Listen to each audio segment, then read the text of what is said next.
What's up, my friends? It is December, and Griff and I decided that we would sit and do a top 5 baits for December video. Neither one of us collabed. I'm looking at these baits. This is going to be maybe the weirdest top 5 bait video that we've ever done. This is a very different 5 selection. So maybe you're on Team Ben, maybe you're on Team Griff, or maybe you're a weirdo just throwing bugs like Jeff. Whatever the case may be, we're talking about tackle. If you'd like to join in on the convo, let's go. Welcome to the Hookup Tackle. The Hookup Tackle is the world's largest showcase of Megabass products, featuring baits and colors not found at any other dealer.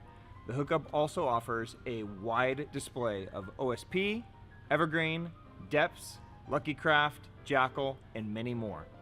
The Hookup Tackle is owned and operated by family, is staffed by guides and verified tackle nerds who love helping anglers elevate their craft. If you're in the Phoenix area, we'd love to have you stop by our showroom and check out the wonderful world of Megabass and the Hookup for yourself.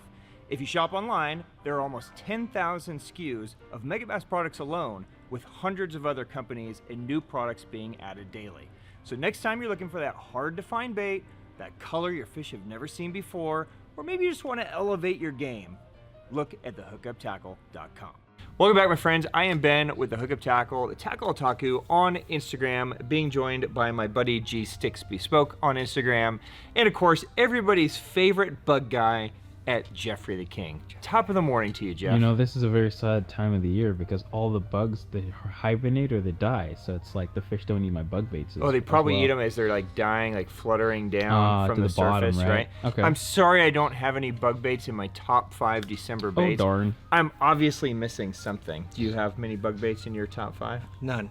Shoot. Yeah. Well, you know what? We need to go out and have Jeff teach us the ways of the bug bait. Mm-hmm. Just the way. By the way, we're the Hookup Tackle USA. If this is your first time here, I apologize. As always. Catching you up to speed real quick. Jeffrey the King used to be a swim bait guy. Now he's a bug guy. All right. There you go. We are going to talk about December fishing, and if we had to select only 5 baits to go as many different places as we could, these are the 5 that we're throwing. Now, talk to me about December fishing and what went through your mind and how you broke down your selection. It's just, I'm just going to slow down a little bit in December. I'm probably going to fish a little bit deeper also, like at the lakes, but not that deep, like just a little bit deeper. Okay. But yeah, what is deep to Griff? I don't know, 14 to 20. Okay. So I'm not going to go like, 60 foot and be bored all day on a tree. Right. You know what I mean? Right. But and I should preface a lot of this that if you guys have not watched one of our bait breakdowns before, look, there's a million different things you can do every month. And there's a lot of different potential things you could do in December, right? Yeah. Water is cooling, fish metabolism is shrinking. Look, a lot of you aren't even going to be able to go fishing unless you're through the ice. Right? So depending on where you are logistically, your fish can be doing so many different things. But what it boils down to for us is there are baits that are just fish catching baits, right? And then there are baits that are just a little bit more fun. Yeah. And so for me, this is basically how I like to fish this time of the year, not necessarily what the best thing to be doing on any given day is. Now, I believe that these are the best things for me because they match like my fishing style, but at the end of the day, I mean, you could probably just go out and drop shot in December, pretty much every lake, and catch fish, right? Yeah, once you giving up. Are you yawning already? We just started this video. Oh, you talked about a drop shot and all that. You got bored? I got sleepy. Yeah, I mean, that's pretty much the most authentic way to describe a drop shot, I think. Especially in the winter. Yeah, especially in the winter, you're just down there like, oh, please, God, give me a bite. But fortunately, bass, I feel that bass want to be shallow. Yeah. Bass live deep a lot of the year, obviously. We catch them in a lot of crazy depths, 60, 80, 100 feet sometimes. But I think in a bass's nature, they want to be shallow. And I think no matter what's happening on any body of water, there are always fish shallow. Yeah. And I just prefer to fish for those fish that are shallow. And for me, shallow is anywhere banked kind of to where your depth is, right? Banked to 20, I consider that pretty shallow. Yeah. Anything deeper than shallow is kind of deep water, right? So let's dive in. I'm gonna let you start. What would you like me to hand you first, sir? All right. All right. What is bait number 1 for Griff in December? So, a crankbait. Crankbait's always a good bait. Oh. Damn it. Been a while, huh? A crankbait's always a good bait. The Z3 is my go-to crankbait for like winter through spring. Okay. I love this. I'm gonna fish this in like that 12 to 14 foot range, right here. It just gets bit, dude. They hammer this thing, and I can't explain it, but when I have this tied on, I have a ton of confidence when I'm throwing this. And then when I'm fishing like in the river in the shallows, I really like this Knuckle LD. Okay. This was a new one to me, but dude, it's been getting murdered, dude.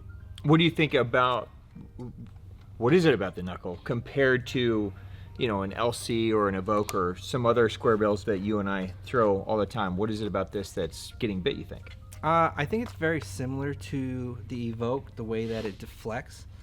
It's got this circuit board lip that's on there, so it's not going to be like a boom, like a fast deflection. It's going to absorb a little bit of deflection, and then most of the time it's going up instead of, you know, sporadic or something like that. So this one right here, this is a great one. Cool. So hard bait, number 1 bait for you in December. I'm also going hard bait. Okay. Going a little different direction though. I'm going with the Glide. So this is the time of the year that I get to feel like Jeffrey the King, for real, right? I'm not one of those swim bait guys just gonna throw it all year and, you know, swim bait or die. I'm gonna just wait for it to actually be good, right? Use my brain a little bit. So here you go. This is the time of the year that glides come out for me. I think that fish are looking to get the most calories for the least amount of effort this time of the year. Yeah. Right? So it's a great time to catch a fish on a big bait if you guys are wanting to get into big bait fishing. I feel like December, January, February, like basically winter through pre-spawn is probably the best window to do it, because they want to eat a trout, they want to eat a bluegill, they want to eat a big gizzard shad, they want to eat something that just has some mass to it. And a glide bait is just a great way to fish really quick through that shallow zone, right? It's a lot of fun. Now, for me, I love slide swimmer. So slide swimmer is usually my go-to. Been throwing a lot of the Baitsanity Explorer, and I'll talk to you about that here in a second. And then also I kind of mix in a jointed claw. So honestly, I kind of stole all of this from Jeff. It's kind of like his, you know, 1-2 punch slide swimmer style, or a canine style, and then a jointed claw. But I want to talk to you guys really quick. When you guys are getting glide baits, I want you to realize that you don't necessarily want to use exactly how they come out of the package, right? So I'm going to talk about this guy for a second. So this is our custom color Zombie Shadow in the Explorer Glide. This is an awesome glide that doesn't break the bank. It has, you know, detachable tails, so you can change the tail out to give it different actions. But if you were to rig this bait, how it comes out of the package, it's a pretty fast sink. Yeah. Right? It sinks relatively fast. And sometimes that's great and what you want if you want to fish it down a little bit deeper. You know, as you glide it, it's going to keep sinking and it's going to kind of maintain a depth down there. But there are times when they want that bait to have a little bit more hang time. They want it to move and just kind of chill there before it's going back the other direction. So don't be afraid to play with your baits. If you guys get a bait like a jointed claw that's floating, then you're going to want to add some weight strips to it, like a Zappu, you know, weight board to it, so that instead of on that pause, instead of it floating up, you can weight it to where it glides and it just kind of sits there, and then you pull it back. Super easy to add them. If you get a bait like this, like the Explorer Glide, to me this bait's too heavy. Yeah. Right? So it comes with these giant hooks and it's just weighted too heavy. So I just downsized the hooks, which is a tip that I learned from Jeff. And then I use the Zappu floating boards, and yeah, it looks a little bit like a science project, but in the water, it doesn't make a difference to them. But what it does is, instead of this gliding and then just kind of sinking down into the abyss, it helps kind of lift that weight so that it glides and then it has a little bit of hang time, right? So take advantage of things like floating boards and weight strips to get your baits to really kind of have a little bit of suspend to them. You'll get a lot more bites that way. I believe you get a lot more bites. So there you go. There's number one for me, a hard glide. Let's jump to the next one. All right, sir, what's number 2 for you? So a jerkbait is going to be my number 2 bait, and I'm going to go with a 110 plus 1. Interesting. Right? So this is what I was saying when I'm going a little bit deeper. I don't want the jerkbait to have a ton of movement to it, so that's why I like the 110. I can just work it really softly, and it's going to suspend, and it's going to move, and it's going to suspend. It's not going to be like jerking everywhere. It's going to be pretty slow pace on that. And then these are my 3 go-to colors: Matte Shad, GP Stain Reaction, GP Stain OB. Okay, so you like that more of a whitish tone Yes. in your bait this time of the year? Yeah, pretty natural. Just confidence? Yeah. Yeah.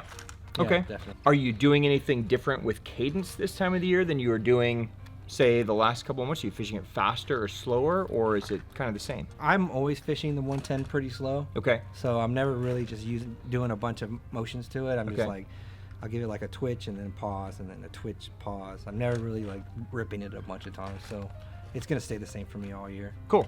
So my number 2 bait is also a jerkbait. Jerkbait. Yeah. So let's dive in. So for me, my go-to jerkbait this time of the year is actually this guy. This is a Pointer 100, but I also mix in, obviously, the 110. Yeah. Because anytime you're talking about jerkbait fishing, you got to talk about the 110. Now, for me, I go back and forth between these two. I prefer the regular 110 over the plus 1, but really the Pointer 100 is kind of my go-to. So what I'm looking at when I'm thinking jerkbait is if I get out there and it's just glass calm and really quiet, then I'm going this guy. It's just much more natural. Now, whether you do the original 110 or you do the plus 1, go with your confidence, right? If you want to get down a few extra feet, then go with that guy. I pulled these out because these are kind of my go-to colors. So either matte shad or matte stain shad, and then an HT Ito Wakasagi, something with a little bit of flash to it. I like this time of the year. So remember in the winter that the sun is lower on the horizon than it is in the summertime, right? So in the summer, that sun is basically directly overhead. But in the winter, it's kind of got this lower course to it. So the light penetration is different. There's a lot more shadows. There's a lot more places for fish to sit and ambush this time of the year than there is, say, in the summer. So something with a little bit of added flash to it, I really like this time of the year because I can work that bait in and out of shadows. So it could be going through a shadow and then all of a sudden come to a little sunspot, and it just has that kind of bright, flash to it, and then back in a shadow. I really like that kind of vibe to my baits. Now, the reason I choose a Pointer 100 usually is my starting point over a 110 this time of the year is because my luck is every time I go fishing, it's fucking windy. Yeah. It's stormy, it's windy, and a lot of times I'm actually choosing those days to go because I feel like they eat a little bit better on those kind of stormy days or those frontal days, right? So I really like a Pointer 100 when it's loud outside. So, and we've talked about this before, when it's windy, when it's wavy, when there's just a lot of sound. I feel like the Pointer 100 just has a better movement to it.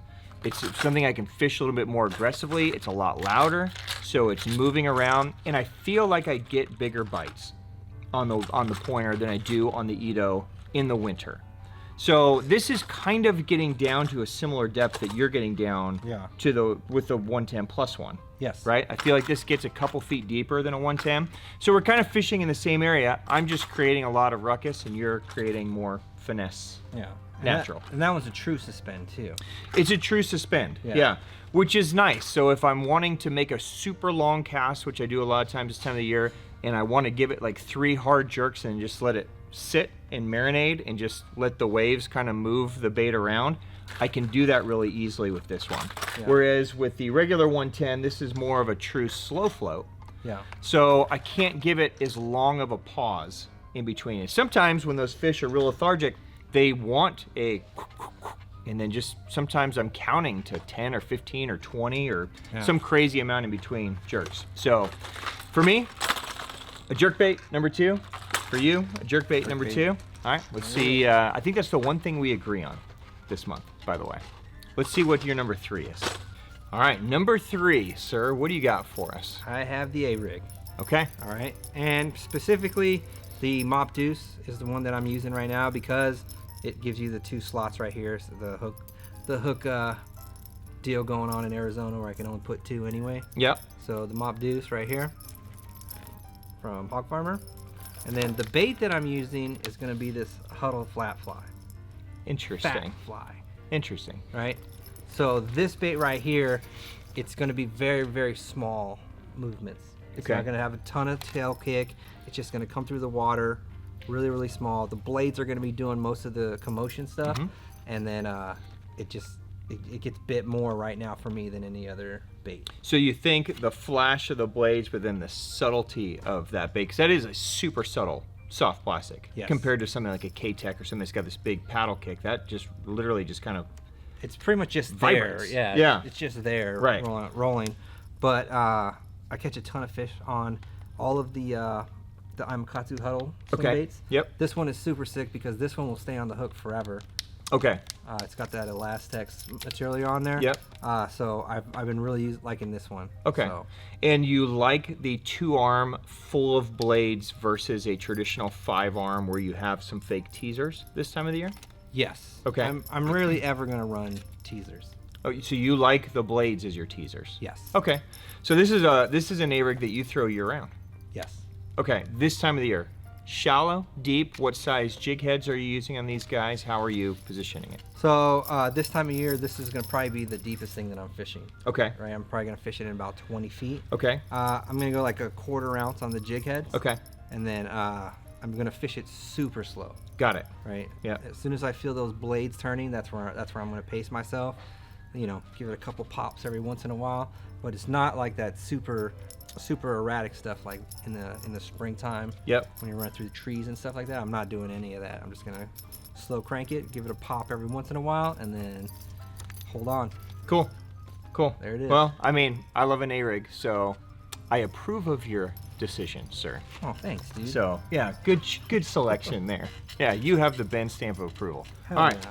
Number 3 for me, I was actually torn between the A-rig and this one, but day in and day out, I'm probably doing this instead, but it could easily be replaced with what you just talked about. So for me, number 3 is a soft paddle tail swim bait. Okay, so I chose these. This is kind of where I go this time of the year. Something just slightly bigger that I can fish a little bit deeper than, say, like a traditional 6-inch Magdraft or a normal paddle tail. Like, we're kind of coming out of like skinny dipper season and, you know, Keitech on a jig head season, and I'm just looking to go just slightly bigger. Again, same idea that I just talked about with the hard bait with the glide.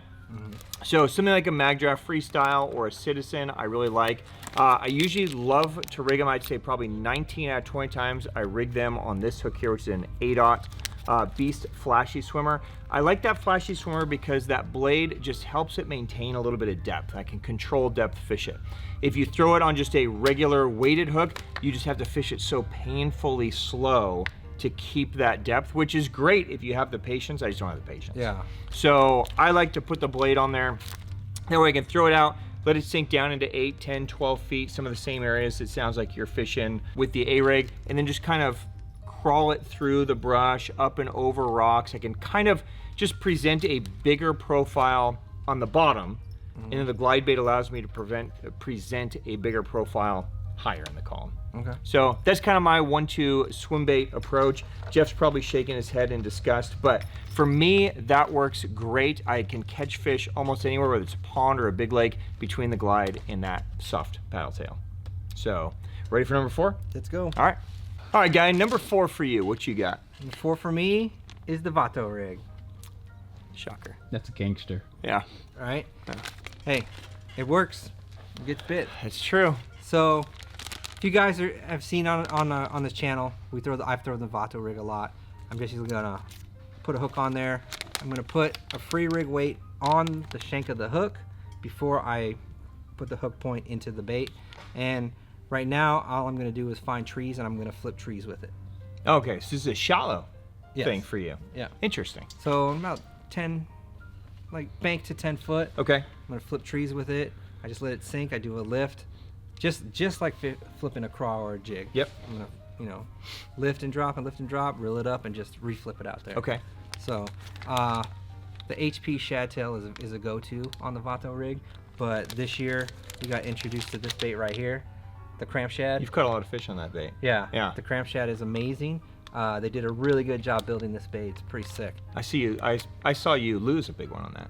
I'm gonna bring up old shit. That was a good day. I mean, I felt bad for you, but wasn't surprising.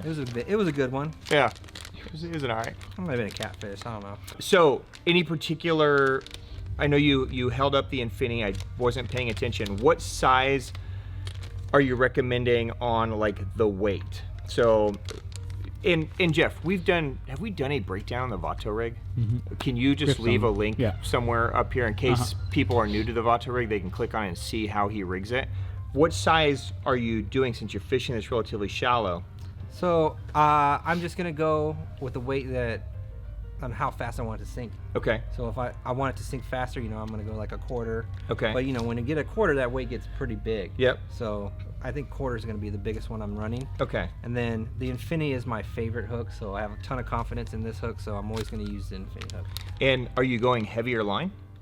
Yeah, like 12 to 14 pound on that. Okay. And you said you're flipping it to trees, so are you literally flipping it to a bush and letting it sink down, or how are you? Around trees. I'm not flipping it in the trees. Okay. I'm still using it on my spinning rod. Okay. It's still a finesse technique. Okay. I'm just flipping it near trees. Okay. So. And so you're flipping it out. Are you letting it sink to the bottom and then just straight retrieving it, or are you lifting and dropping? I'm gonna do a lift and drop. As soon as it hits bottom, I'm gonna give it a split second, and then I'm just gonna lift, kind of like a free rig. Got it. Right.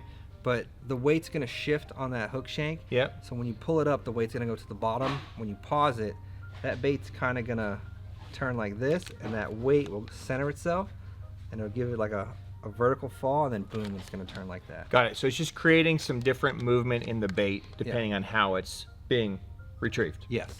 Cool. Yeah. All right. I approve of this one too. This is a good one. Hell yeah. Yeah, good job. All right, number 4 for me is kind of just piggybacking on my soft plastic swim bait. There are times when, you know, I want to catch them tight and on the bank, and I want them to eat the glide, I want them to eat the jerkbait, something that I can fish relatively fast, but there's times when they just relate more to the bottom, right? So they've moved off, they're in that 10 to 20 foot zone. You know, once they get much past 20, I kind of bail on reaction stuff. You know, maybe a big 1 ounce spinnerbait or something down deep, but for the most part, I want to catch them on reaction if I can, just because I enjoy fishing it the most, right? So for me, my number 4 is a big, heavy spinnerbait, and for me, I love using a heavy spinnerbait to pick apart water in like 15 to 20, 25 feet, somewhere in that zone. So these are areas, maybe a bend in a creek arm, maybe off the end of a point, maybe a big tree off a flat or down an entire flat edge, but somewhere where the fish can position to where it's relatively deep, but they're still in a zone where they're looking to feed. They're still ambushing bait. And I find that the spinnerbait is incredibly effective when they're still relating to shad or some kind of schools of bait fish. So for us, that would be threadfin shad and gizzard shad. For some of you guys, that might be schools of yellow bass or white bass or herring or some kind of, you know, relatively pelagic type school of bait fish that's roaming around. I find a big, heavy spinnerbait is money for that. So usually my spinnerbait of choice this time of the year is a OSP High Pitcher Max. I am always going like 3/4 ounce. That's my go-to. Sometimes I might go to a 1 ounce if I really need it to stay down. But I like a bait like a High Pitcher Max or an Evergreen D-Zone. I like this style bait because it's big. It's like full size, right? So there are times of the year where I want a downsized bait like an SV3 from Megabass, something like that, where I want little blades. This time of the year, it seems like the fish feed on full-size bait a lot. So I want that bait to have a big body profile. I want it to have big blades, right? I want it to look like an adult shad or bait down there on the bottom. This is just what I go to. Now, I like the High Pitcher Max because it's got a really flexible wire, which gives it a lot of vibration as it comes through. So the fish can feel it down there deeper. It's got a big profile so they can see it. I usually just fish this exactly how I take it out of the package. I don't usually add a lot of trailers or anything to it, and that helps it kind of stay down. If you need it to lift a little higher, then you could add trailers that will actually help it lift in the column, but I want it to stay as deep as possible, so I usually rig it like this. Now, I've been seeing in Japan that they've actually been using, you remember that little Ryugi harness Yes. that we had? They've actually been attaching that Ryugi harness to the wire of the spinnerbait and putting a Ryugi drop shot weight on there too. And that's helping to sink it down even more to keep that bait down deeper. Now, I haven't played with that yet. It might be something fun for people to try if you need to keep it down some extra depth. But again, for me, depth target window for me is like 15 to 25 feet. Okay. Like that kind of zone. This is a great one for fishing through brush, rock piles. I can slow crawl it. I can give it pops, similar to like your A-rig.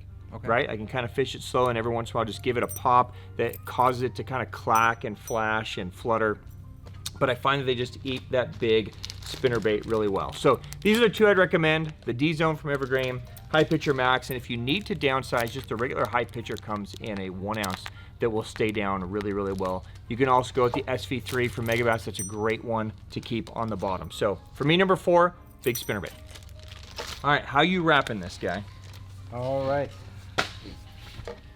So when I really need to slow down, and we got suspended fish, I'm gonna throw a Mylar Minnow. Okay, All right, and I'm just gonna put it on a ball head. interesting. All right, Okay. and I'm gonna fish this vertically. I'm not gonna make long casts. I'm going to just drop it straight down wherever the fish are suspending, and I'm literally just gonna go like this. So it's just kind of hovering. Yeah. So it's not necessarily on the bottom. It's more a suspended fish type technique. Yep. Okay. So I'm just gonna. Sometimes I'll twitch it to give that tail a little bit of shake, but normally I'm not even barely moving. I'm just letting it hang out in Interesting. the strike zone. Okay. So Are you using your graph to find the fish? Are you just assuming that fish are in certain areas suspending? How are you figuring out where to fish? yeah, I'm definitely gonna see them on the graph. Okay. When I see suspended fish, then I'm just gonna grab a Mylar Minnow, throw it on a ball head, and Yep. just sink it straight down and just kind of shake it Interesting. around down there. Okay. This sounds torturous. It's slow, but Yeah. it's not a drop shot. I see. I feel like it gets better bites in a drop shot also. Okay. When you can get in their face. I mean, it's probably by realistic bait fish minnow patterns. I don't think anything beats a Mylar minnow. I think just the way it quivers down there and that tail just shakes. Yeah, definitely it's a good one. Yeah. I've got a ton of fish on a Mylar Minnow. Yeah, it's a good one. All right, cool. So that's your all else fails. You're going light line, small bait, Yes. vertical. All right. So my 5th is also a slowing down thing, but I'm still staying shallow. Okay. So I want to fish the bank out to 10 feet. I want to fish for those fish that are wanting to position and get the last living crawdad in the shallows, or the last bait that's moving around, or whatever that's still in the shallows, but they're not eating reaction, so I have to slow. When I think of winter, I can't think of a technique that I enjoy fishing more, that I've caught more good ones on, than a jig. It's kind of my time of the year with the jig. Now, there's all kinds of different ways you can fish a jig, right? We talk about fishing structure jigs a lot, Yeah. like with a hunch jig or a headlock jig. For me, jig fishing this time of the year is kind of power fishing shallow water. Okay. Okay.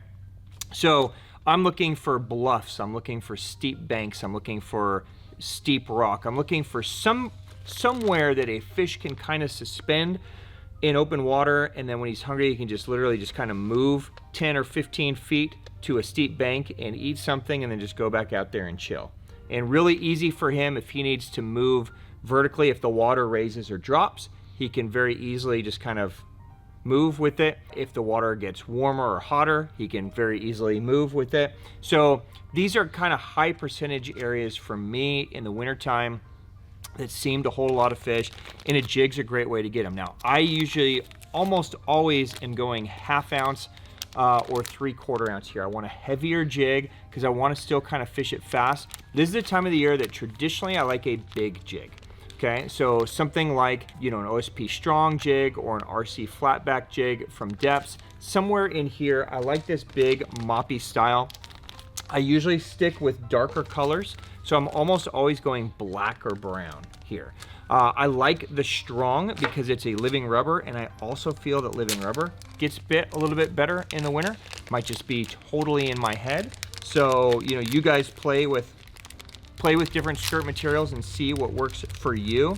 But I really like the idea, the living rubber just really, when this lays down, it just has so much bulk to it. So again, it's kind of getting to that same idea of, you know, fish this time of the year want to eat something big and bulky. I just really get a lot of confidence in something like this. It's a sick jig. I really like this jig. It is a really cool jig and super under the radar still. You know, OSP makes amazing jigs.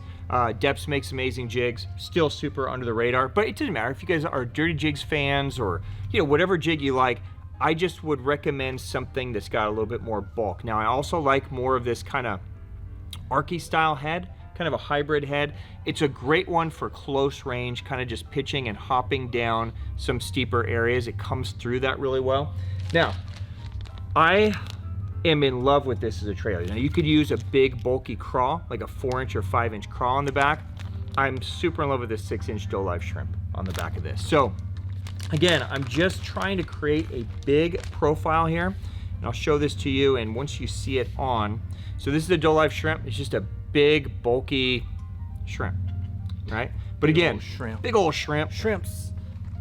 But again, a craw would be equally effective. So if, you know, if where you live, if they eat things like a, I don't know, a chigger craw or a big Dolive craw or something like that, then use that.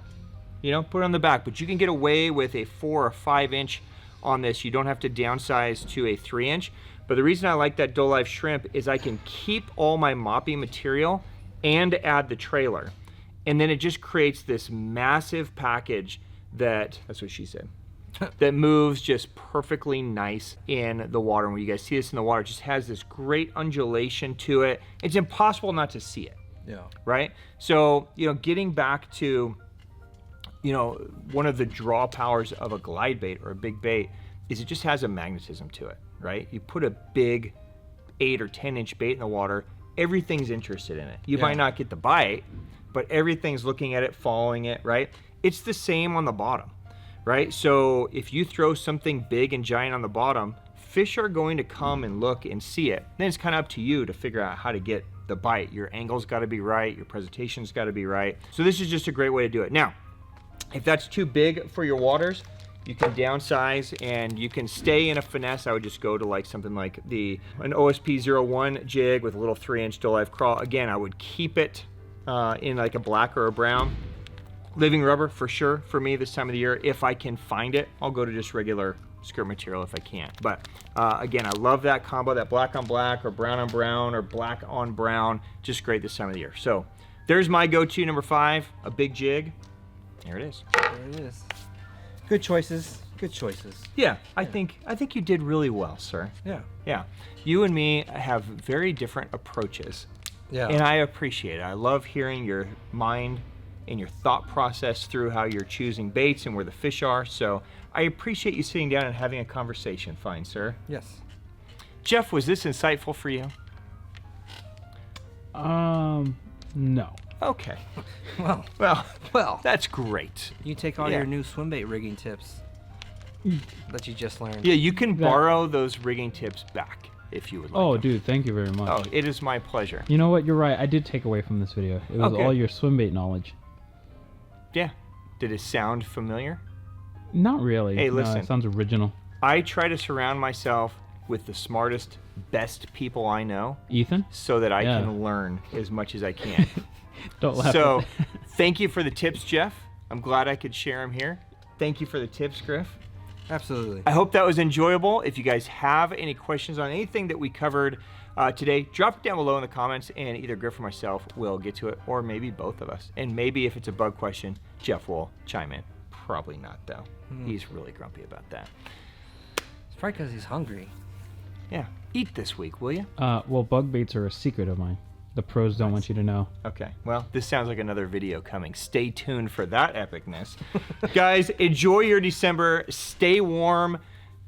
Bundle up in some amazing Sims, the Hookup Tackle collabs. There's my plug for the day. Oh, yeah. Honestly, guys, if you have any questions, drop it down below. On behalf of myself and Griff and Jeff and everybody here at the Hookup Tackle, guys, thank you for the business. Thank you for giving us time. Hopefully it was insightful. We will see you again soon. Peace out, my friends. See ya.